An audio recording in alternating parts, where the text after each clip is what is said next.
Start qui a perdu une de longueur, qui a perdu sa place, et l'autostart qui va pas tarder à libérer les concurrents. Voilà, c'est fait pour libérer les protagonistes de cette épreuve, et on est tout de suite bien parti avec Isatina qui occupe une place en tête, alors qu'on s'est montré fautif avec Elf du Château qui va certainement donc subir les foudres des juges aux allures, alors que dans le premier tournant on a Dexter Blue, le numéro 7, qui rejoint Isatina en tête de la course et qui va tenter de se rabattre en tête. Henri Turritini a-t-il laissé passer Dexter Blue? Oui, certainement. Voilà ce qui est fait. Et en troisième position, on va retrouver le numéro 1 Atlas du Moutier, suivi par Fabregas qui a profité de son numéro 9 derrière le 1 pour se placer en quatrième. Joconde de Colmine étant en cinquième position. On vient ensuite avec Divina Trio qui est l'arrière-garde, avec également suivi par Edison Deban et par le numéro 6, Idem Dupont, qui se retrouve en dernière position de ce petit peloton, puisqu'on a disqualifié le numéro 2, Elf du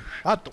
On passe devant les tribunes avec Dexter Blue comme à ses plus beaux jours, qui emmène le peloton de cette finale Iéna Platinum Cup, avec Ursula Iron à son sulky qui précède Isatina en deuxième position. La troisième place prise par le numéro 1 Atlas du Moutier. On est en file indienne. Fabregas Tototon en quatrième position, suivi par Joconde de Colmine, Divina Trio, avec ensuite Edison Deban, et la dernière position pour Idem Dupont, qui va monter lancer le wagon de la deuxième épaisseur.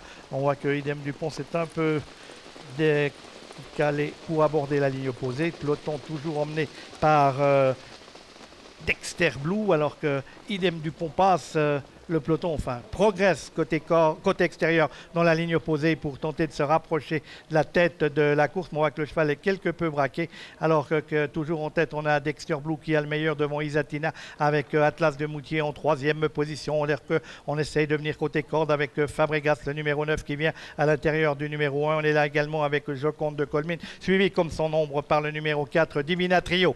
Quant à Idem Dupont, il se retrouve en septième position. Concurrents qui sont dans le tournoi final, toujours sous la conduite du numéro 7, Dexter Blue, avec le 3, Isatina qui vient à son extérieur, avec Atlas du Moutier et Marc-André Beauvais. Dans le dos d'Atlas du Moutier, son fils Xavier, avec Joconde de Colmine. Fabregas lui fait le petit parcours, mais se retrouve bloqué derrière Dexter Blue qui cède et qui doit laisser les Beauvais maintenant animer l'épreuve avec une Turritini, en l'occurrence Isatina et Henri Turritini qui lance le sprint au début de la ligne droite. Atlas du Moutier qui essaye de venir ensuite, Joconde de Colmine, et puis Divina Trio qui vient maintenant à l'extérieur, avec Divina Trio qui sur sa classe prend maintenant le meilleur. Divina Trio qui prend l'avantage avec Loris Ferro à son sulky. On est là également côté corde avec Fabregas, il a dit qu'il ferait le petit parcours, il lutte pour la deuxième place. Isatina essaye de se relancer et Idem Dupont finit très vite tout à l'extérieur. Est-ce qu'il aurait eu le temps de reprendre la deuxième place? Réponse dans quelques instants. Il y aura une photo finish à l'arrivée de cette compétition,